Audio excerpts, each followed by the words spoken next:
बिस्मिल्लाहिर्रहमानिर्रहीम। अस्सलामु अलैकुम। BBC 11 हेडलाइंस न्यूज स्टूडियो से मैं हूं सबा मुनीर।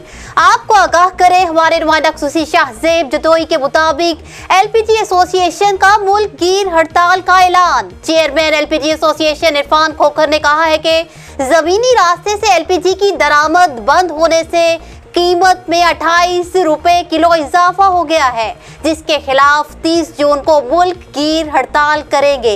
लाहौर में इजलास के बाद प्रेस कॉन्फ्रेंस करते हुए इरफान खोखर ने कहा कि वजारत पेट्रोलियम की पॉलिसियां दुरुस्त नहीं। बलोचिस्तान के रास्ते LPG की दरामद बंद होने से गैस की किल्लत पैदा हो चुकी है, जिससे बलोचिस्तान में कारोबारी लोगों को भारी नुकसान हो रहा है। LPG एसोसिएशन के रहनुमाओं अयाज बलोच, आमिर रफीक का कहना था कि 70% LPG इंपोर्ट हो रही है। LPG को फ्लॉप करने के लिए भारी टैक्स लगाए जा रहे हैं। उन्होंने मजीद कहा कि आइंदा बजट में मजीद टैक्स लगाने की तैयारी की जा रही है। ये सिलसिला चलता रहा तो गैस आम आदमी की पहुंच से बाहर हो जाएगी। न्यूज़ स्टूडियो से फिल वक्त इतना ही। मजीद तफसीलात और अपडेट्स के लिए देखते रहिए BBC 11 हेडलाइंस न्यूज़।